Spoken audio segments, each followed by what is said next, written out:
Usually it is not important for artists to give any classification to their work. The important thing is that they produce good artworks. In my case, I found that it was important to bring together all the research that I have done under one umbrella to explain the philosophy behind my work. And that I'm explaining with the term fluorescence or Florescencism. The first visual characteristic that people might notice in my paintings is the multiplication of flowers. This multiplication I do in order to create that feeling of abundance and surplus, to counterbalance also the fear and panic that people have vis-à-vis scarcity in society. Directionality and movement is another characteristic. The direction and movement which I give to the flowers is to reflect the state of evolution that we are in all the time. We are evolving and moving forward, hopefully, and this is to counterbalance states of stagnancy in our lives as individuals and also in our societies.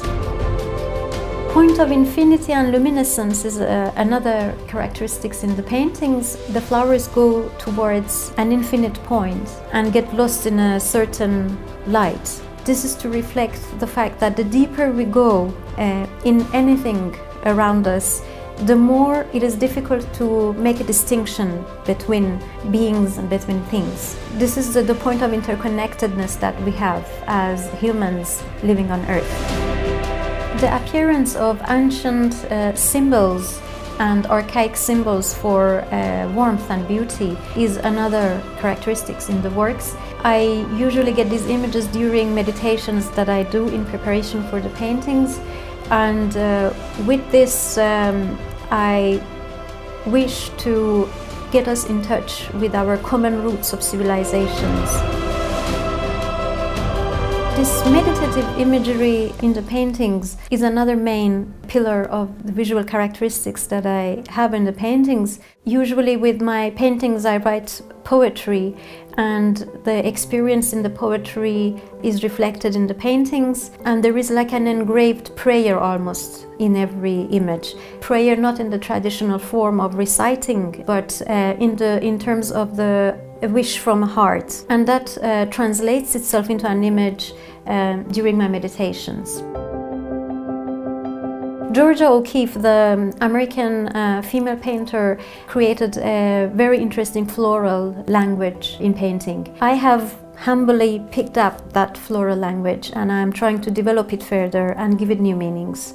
One characteristic in these paintings is the overall organic form that they have. With this, I'm also trying to give more prominence to a feminine expression in the art world, and also see sensuality with a more natural outlook to it and a more pure way, if I may put it that way. Mahmoud Farshian is a Persian miniature painter master, and his works have also a major influence on my painting technique. Although visually his paintings and Georgia O'Keeffe's paintings are very different, but the way that he presents women in his paintings is very delicate, very soft, very feminine, and I like to bring out that expression through the flowers in my paintings.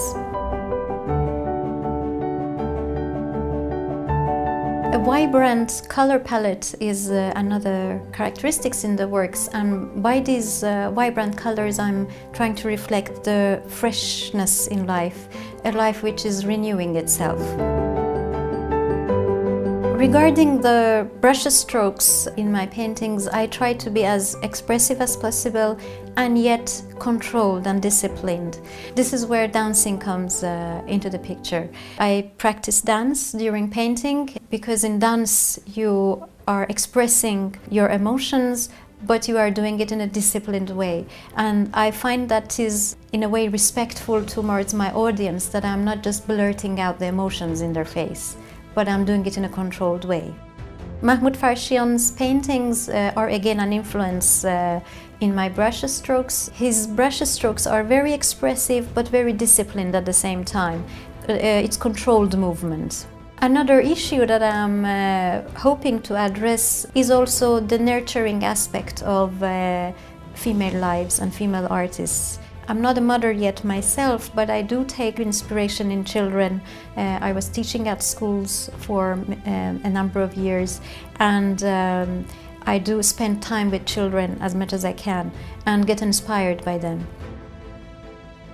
I have become interested in the healing effects that flowers have when they are used for tea drinking, or when oils are extracted from them, or when just emotionally people connect to them. People give flowers during very emotional moments of their lives, when somebody dies, when somebody is born, when somebody gets married.